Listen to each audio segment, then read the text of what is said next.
Good afternoon, ladies and gentlemen, and welcome to another exciting Propagandacast with me, Imperial Dane. And today I have for you a 2 vs 2. Yes, indeed, it will be a 2 vs 2 on rails and metals. Yes, indeed, most of the fights do seem to be happening on rails and metals, but that's not awfully wrong. Although they do tend to be a bit the same in some cases, in particular when we're seeing 2 vs 2 auto team or sort of arranged teams matches. And particular range team matches in particular can also tend to devolve into the same thing, as you end up with what I could basically call routine players. Basically, they have a sort of routine either side, and then sort of whoever has the strongest routine wins. But then again, it can also be a total loss because the other routine is completely unadapted or is just plain terrible. And I rather don't like that style of play, since of course it tends to get boring, and it doesn't really sort of show any greater, I don't know, I'd say intellect in the larger run, but let's not fall into a rant about that. But let us stick to the fight. 2 vs 2 rails and metals. Of course, things to note about rails and metals is of course the layout. We have this house, which is a very important house, can control 2 victory points and a fuel point, which makes it an incredibly important house. Of course, you can also make it up to a death trap if someone doesn't pull things off properly.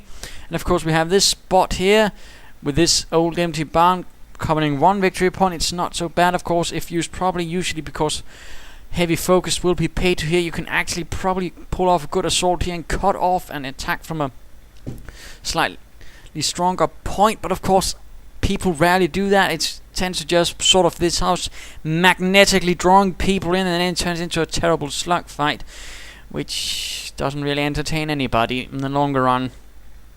Let us go look at our opponents. In the northern corner we are seeing Kyurishi and Predatorhun88. I do believe we've seen these chaps before, although I do believe they were playing as the Axis then. They are as the 4th Infantry Division, making their way, or possibly holding the line, as this is Operation Lüttich, the German counterattack set to do some terrible things to the Allies. And we will be seeing InsaneJB and Tommygaga, 2nd SS Panzer Division, making its way, das Reich. We'll of course have to see how this goes. This is of course a 2 vs 2 AT match, arranged team, so of course we might just end up seeing some routine fight, and of course we'll see how it fails, where it fails, and possibly how it could have been done better. And let us get on with the fight, shall we? Let's not muck about, hang about.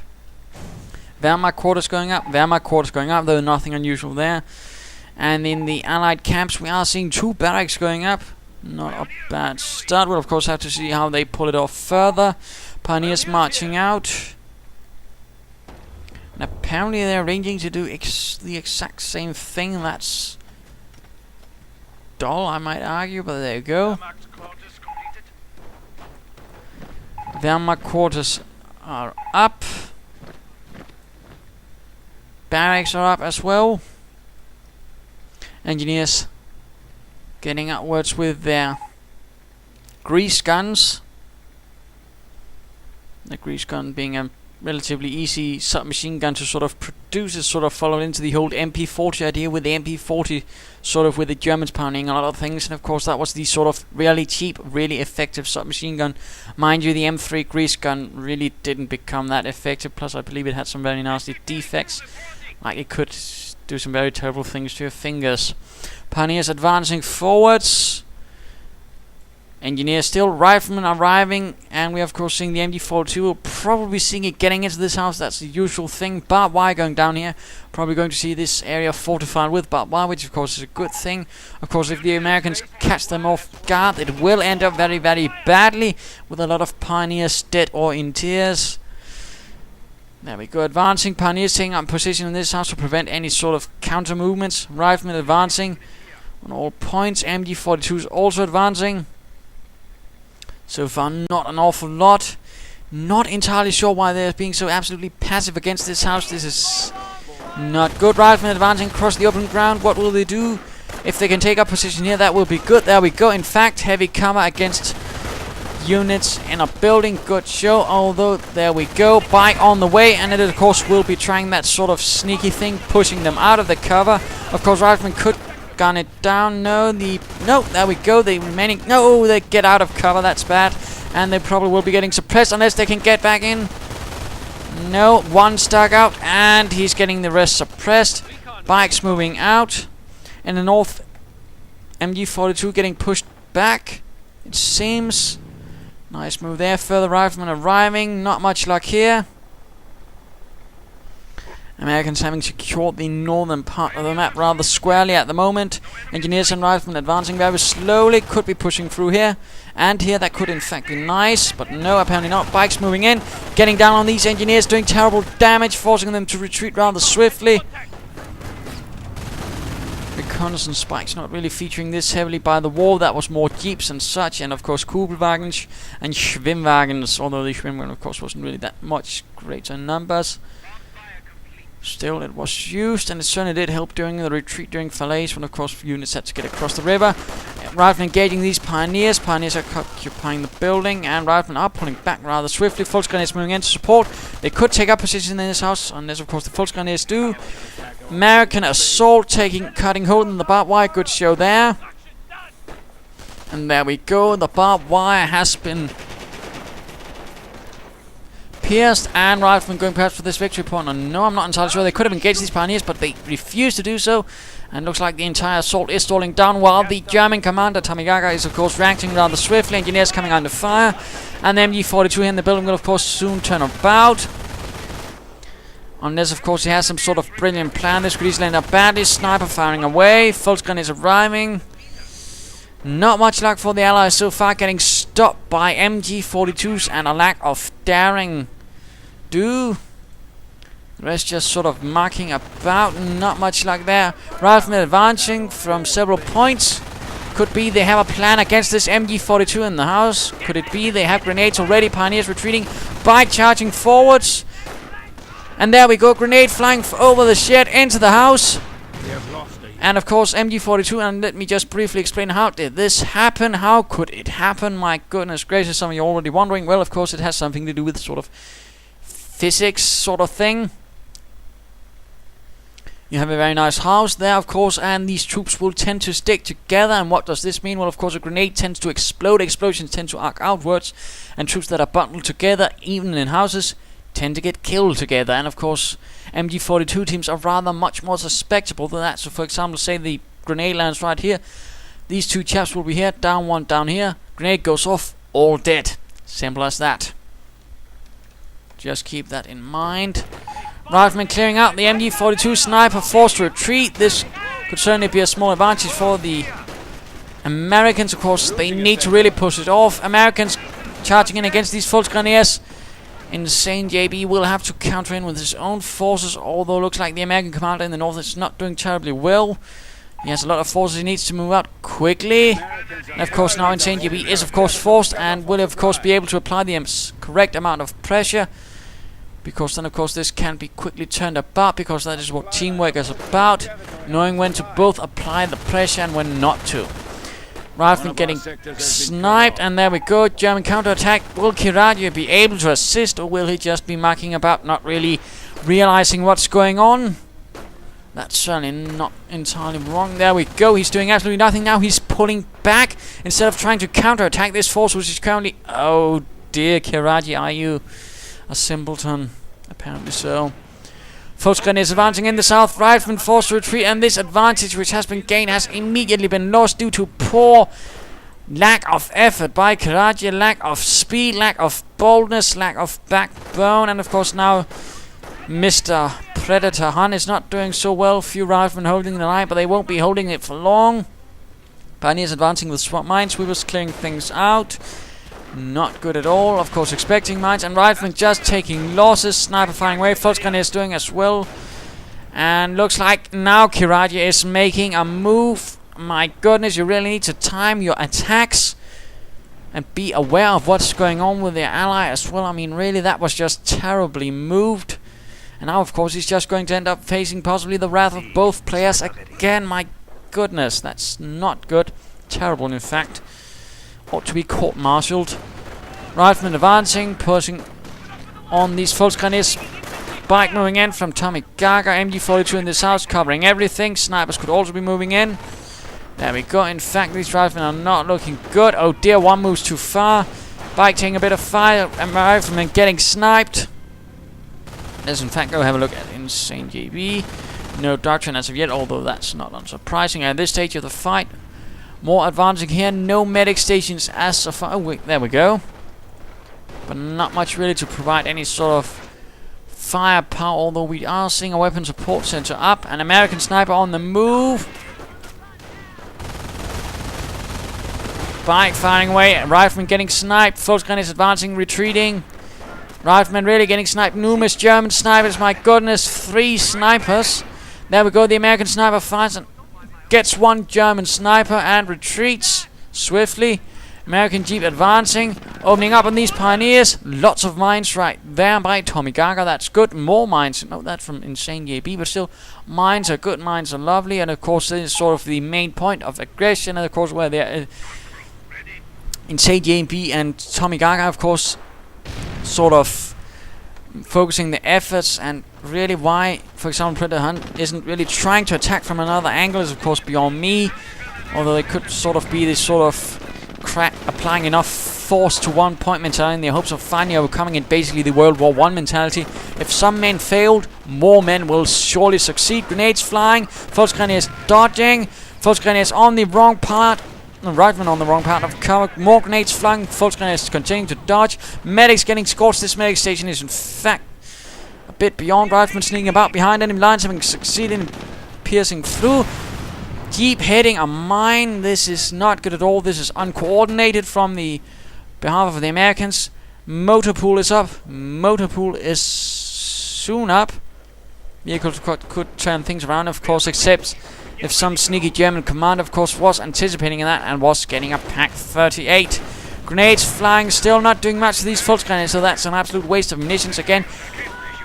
The key tends to be to actually wait until they have moved and then lob the grenade. Riflemen holding the line, but they might come under more fire. Snipers joining in for a bit of fun. Pushing in the north. Grenades flying. No, that's a sticky bomb on the bike. Bike lost. Grenadiers on the field as well. Creek barracks up for InsaneJB. Nothing the likes for Tommygaga. Still only Wehrmacht quarter troops and such. Pioneers. Not much luck so far for the Allies in actually sort of succeeding and achieving anything, and Blitzkrieg is for Tommygaga. The 2nd SS calls upon its SS Panzer Grenadiers, not more relying anymore on the ersatz SS troops, and of course the more regular but still inexperienced SS Grenadiers, I suppose we could call them. Volksgrenadiers is holding the line, coming under fire. Not really an awful lot of imagination we are seeing from the Allied commanders. They're sort of just going straight for the front, not really flanking or anything. Grenadiers holding the line. Medics getting gunned down. Geneva Convention being beat down. Riflemen advancing. Anti-tank gun is ready, although I think that might be a bit too early. A mortar might actually be a wise choice here to sort of keep the German positions under pressure. And they do have the weapon support center, but they seemingly aren't really much for it. That's a bad move again. A weapon support center and a mortar probably could have done a lot. Could have bombarded those heavy machine guns, could keep the German positions under an awful lot of pressure and make things easier for the Americans to advance. They could have used smoke covers to apparently not just sort of riflemen and then M8s, perhaps a routine. But again, not doing the much. Riflemen hitting a mine and getting gunned down by Volksgrenadiers.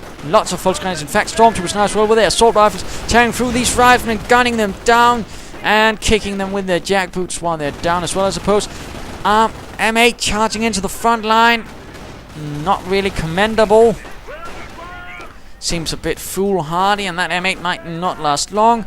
Riflemen advancing through the flank, finally doing something sensible, although why the M8 didn't join in as well is beyond me.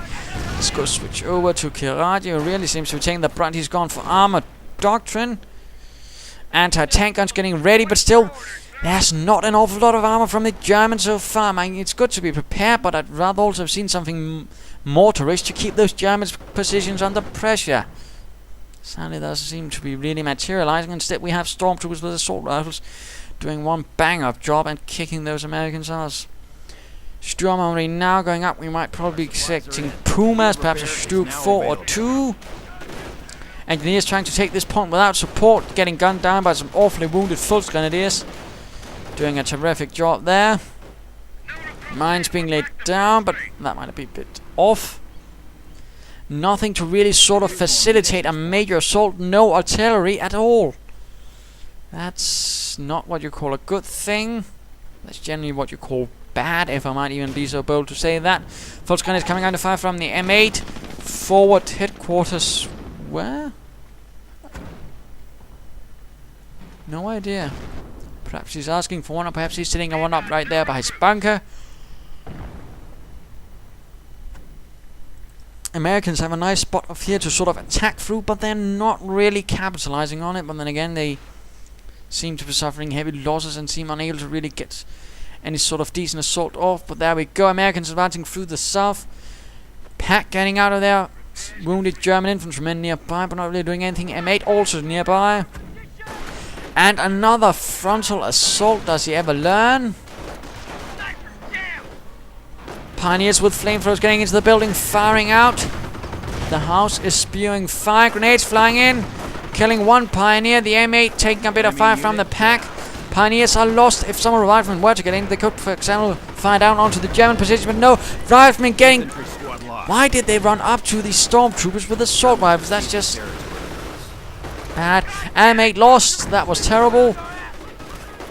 Medic station continuing to pull in the wounded. Sniper continuing to fire away. So far only 2 kills, though that's not really a lot, considering how long he's been on the field so far. Still think a mortar would have been a better trick. That's just me being silly. American positions are once more not looking very good. The Germans getting ever stronger. Medic station, medic bunker, and our forward headquarters. Stuke 4 arriving on the field, ready to provide some 75mm gun firepower.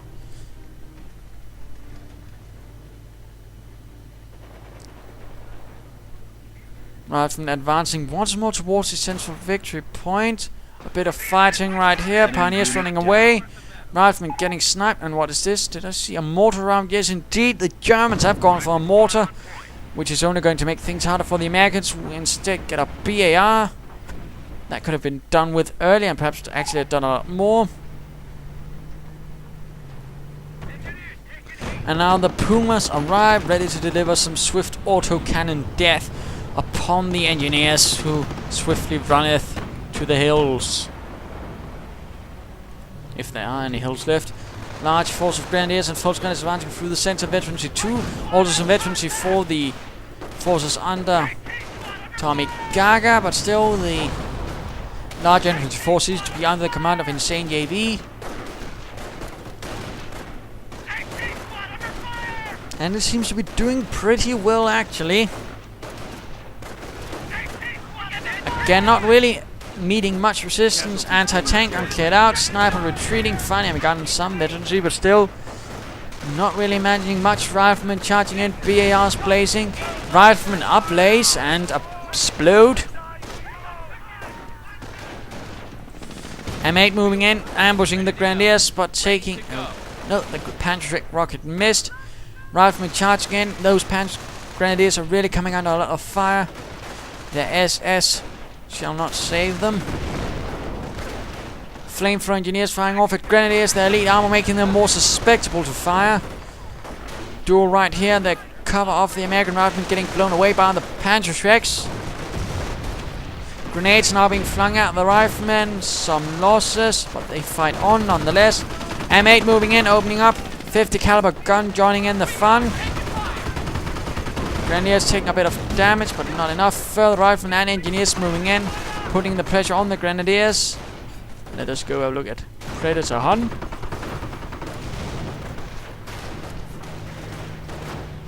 Am I the only one who's spotting a problem here?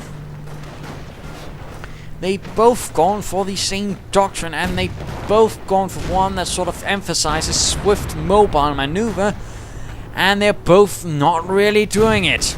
In fact, they've probably been better off with infantry or airborne, but neither have actually chosen it. I'm wondering if they even coordinated that.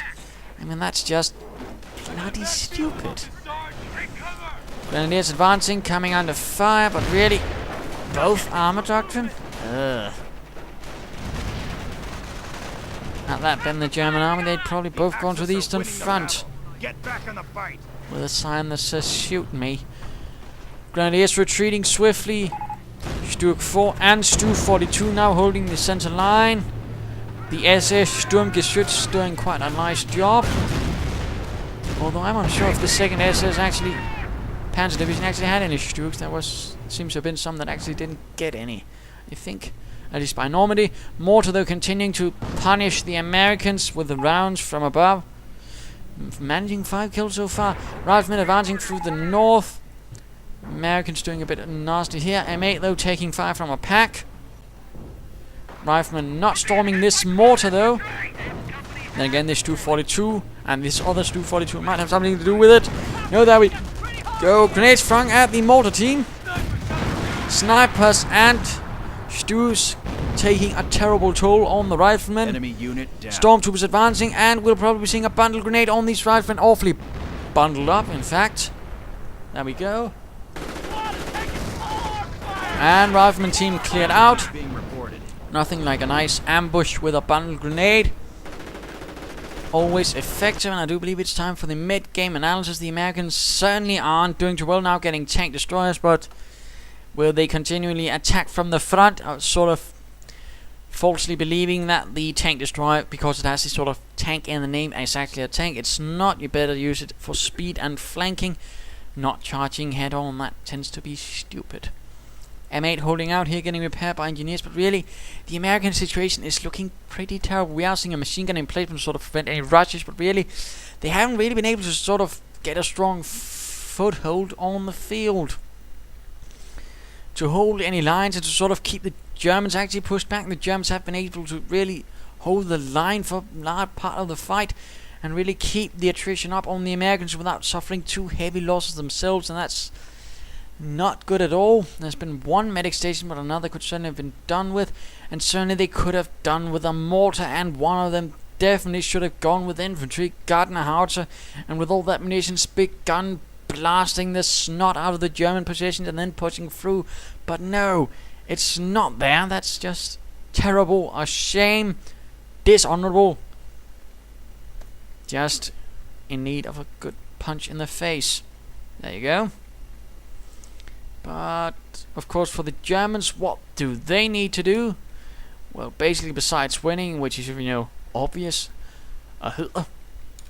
what they need to do is basically keep up the pressure on the Americans. They need to sort of perhaps spread out, perhaps attack more on the wings of this sort of the flanks. For example, a good push up here could really continue to vex the already diminished Americans even more, and a push up here could also do the same trick. I mean, keep up the pressure. Don't just dig in and sort of be like, well, I can just sit here and win the war. Don't. You might just be nastily surprised. Instead, push onwards. Keep the pressure on the opponent. It tends to make it harder for them to sort of formulate a counter plan, instead of you basically giving them all the time to sort of figure out how they want to defeat you. Though currently the Americans aren't really having much luck with that. But let us return to the fight.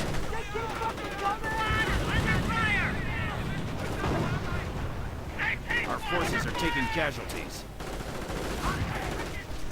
Pushing onwards, engineers without cover, getting forced back, getting gunned down, and this anti-tank gun is vulnerable to stormtroopers, Sturmtruppen.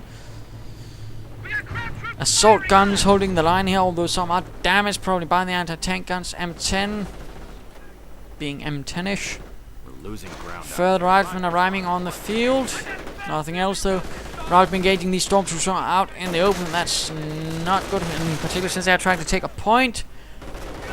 They'd be better off trying to stop taking that point and then focus exclusively on those riflemen. But apparently not. Further riflemen charging in, and one grenade could really do some nasty things to those stormtroopers, but there we go. Stormtroopers stop. Instead, they charge across the open ground. One grenade flying at the riflemen. Riflemen retreating, but one is lost before he retreats out of there. Probably Conrad, who forgot to tie shoelaces. But a German counterattack sets in. Supply line. Lots of grenadiers and Volksgrenadiers really putting up the pressure. Veterans to 3 means extra health, means they're extra tough, extra nasty, and extra hard to stop for the already diminished American forces who don't even have any support weapons, and certainly no armor from the armored doctrine to actually be of help. Anti-tank guns firing, but they're not really having much luck.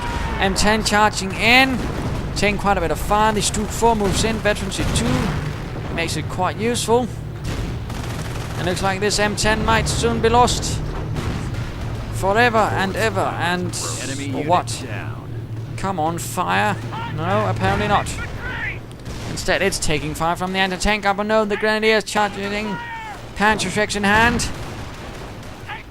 Allied, no, it's not Allied War Machine, it's field repairs going off. Anti-tank gun cleared out. Will the tank destroyer get it out of there? Looks not like it. Come on, M10, move it, move it. No idea why it tries to shoot infantry. It's not really that good at it. And there we go.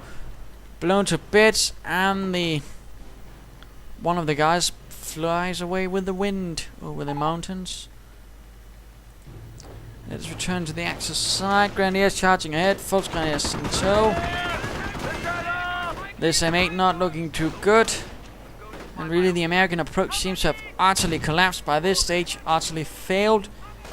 No good ideas, and they're certainly having the snot punched out of them. With a pummel. That's not really good. Riflemen and Grenadiers dueling off. Although I definitely think the Grenadiers have the advantage with all that veterancy. Americans desperately trying to lay down a defensive line here. BAR's being dropped, but they have nothing to really help them. Stu 42's blasting away. Someone is in hiding inside this shed.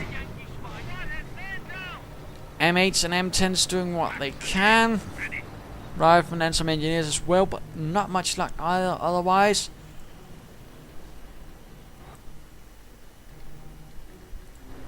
It is in fact looking pretty sad. And apparently a Tiger is close as well, although I can't help but feel that's not really going to make much difference. The American team, he's actually put up a forward barracks. I'm not entirely sure how that's supposed to help. Again, a support weapon for his troops would probably be a much better choice. Not that. But there you go. Some seem to disagree. And charging right into these hidden stormtroopers. Bun grenade goes off. Engineers lost. And the explosion and subsequent assault rifle fire. Now charging right at the riflemen, gunning them down, slaughtering them like lambs at the slaughter. Anti-tank guns continuing to just try to hit anything but getting sniped.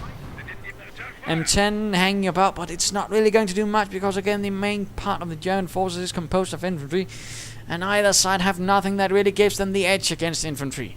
None of them has bothered with heavy machine guns, Shermans, mortars, anything sensible. MG42 covering the German infantry as they charge at this position. Sniper getting out of there. M8 not with much luck either. Panzer Shreks will make short work of it.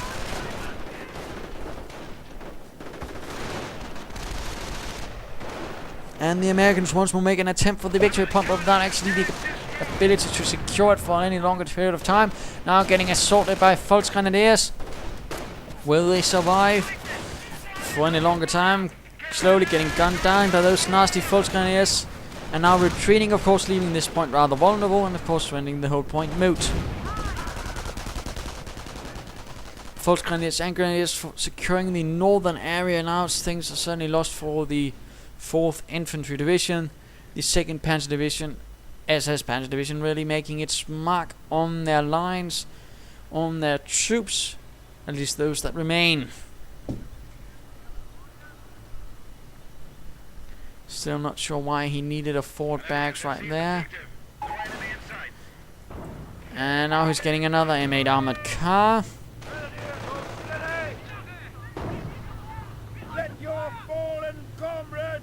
And looks like we might soon be seeing a King Tiger from InsaneJB.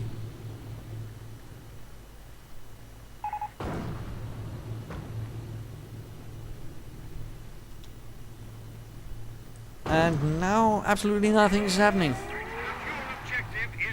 Sniper sneaking about. But now the side is really able to push onwards, and he's getting more tank destroyers, but no tanks. And looks like this side, which seems temporarily at least less defended, might be a target for an American assault, but of course there's not enough to really lead it. Riflemen not doing with these Volksgrenadiers in the trench, but now they are. M8 supporting, but Riflemen are standing out in the open, grenade flying into the trench, killing some Volksgrenadiers, but now Grenadiers are moving in to put a stop to this M8. Panzer Command going up, Nebelwerfers howling, 2 Nebelwerfers in fact. American counterattack, and we are seeing propaganda war. German propaganda beautifully sends them running home to their base. And we are seeing some assault guns sneaking about here, but not really achieving much. But then again, that's because there's not much to achieve against. Because again, these Americans really seem to have made a mistake, and apparently they were supposed to have been rank 14 on the 2 vs 2 AT leaderboards, which I rather think says more about the how many players actually play 2 vs 2 AT rather than anything, since this is not really inspiring on either side as such.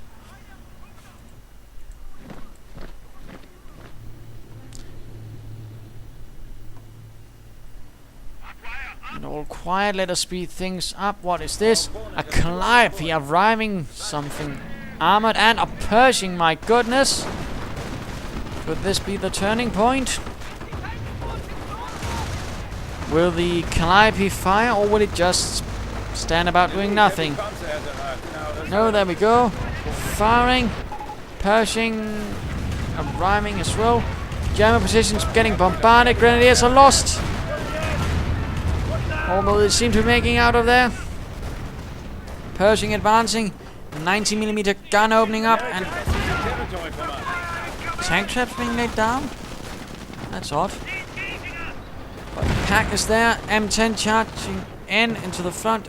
Pershing though is the target. No idea why he isn't trying to flank that anti-tank gun. German infantry moving in to stop this nonsense, and let us shift over to Tommygaga, who still has an access to the Tiger. Pershing though taking damage. Field repairs though active. M8 charging right in, and Stooks and Stu 42's charges ahead. The enemy is seizing our territory. Anti-tank gun is no more. And now the Pershing and M10 really needs to get out of there, but getting bombarded. Stu 42's won't be able to do much. The only thing I can do a bit is the Stu 4, but even that is no match for the Pershing. Not much luck in dealing with a bunker there, because again, no artillery, no satchel charges, no anything. And no attempt at pushing through here. This is not looking good at all. Very uninspired from the Americans.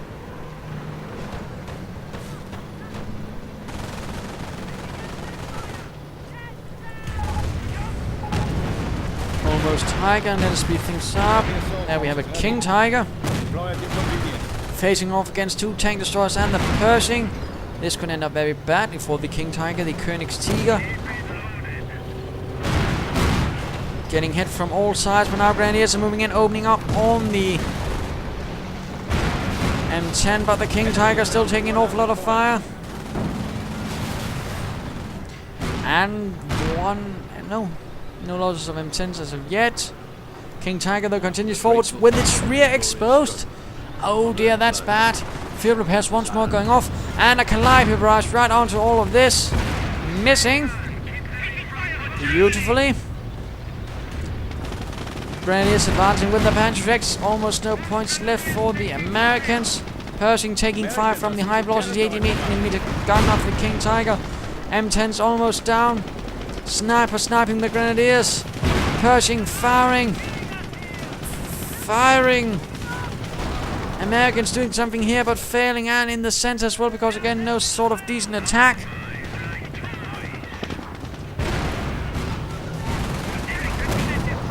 Pershing taking an awful lot of fire. Another Calliope falls.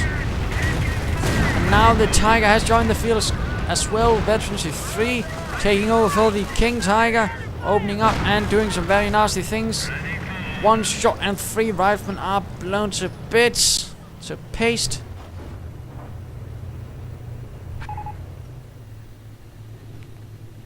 Apparently they managed to land all 3 victory points neutral, but I doubt that shall last for long. Rifleman advancing right into the line of fire from Tiger. Tiger misses, my goodness.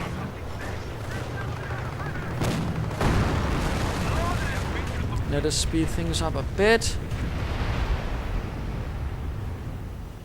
Not much will be happening now. There we go, one is left, that is Predatorhun, and we'll probably, yes, there we go, Kyurishi is gone as well. Not perhaps the most interesting fight, but well, all the other 2 versus 2 matches I had were about an hour long or so, and I didn't really feel like casting that at the moment. My apologies. And sort of this, well, is a sort of a warning what not to do as the Americans, but then again also in 2 versus 2 AT, I mean, don't get stuck in a rut. Always think, always adapt, and that's really what the Americans failed at. And apparently also communication, they both went for armor doctrine. Never, ever, ever do that, in particular when your sort of employed strategy does not fit in at all. Armor doctrine is sort of maneuver and firepower. They didn't have maneuver, they had just sort of raw assault from the front. That was more infantry or airborne, but sadly no, they had no clue. And no lack of support weapons was also terrible. That was really their main flaws. Besides that, just attacking from the front. Promise me to never ever do that. Otherwise, well, there's not much to comment on the German side, because, well, the opposition wasn't really the greatest. I mean, sure, they were 14. Yes, they were able to hold out for so long, but at the same time, they were not really able to excel. And perhaps not the most exciting fight, for which, of course, I do apologize. But there you go. I still hope you enjoyed it. If you did, why not subscribe or tell your friends? And if you didn't, well, why not send a replay of your own? This is the Imperial Dane saying cheers.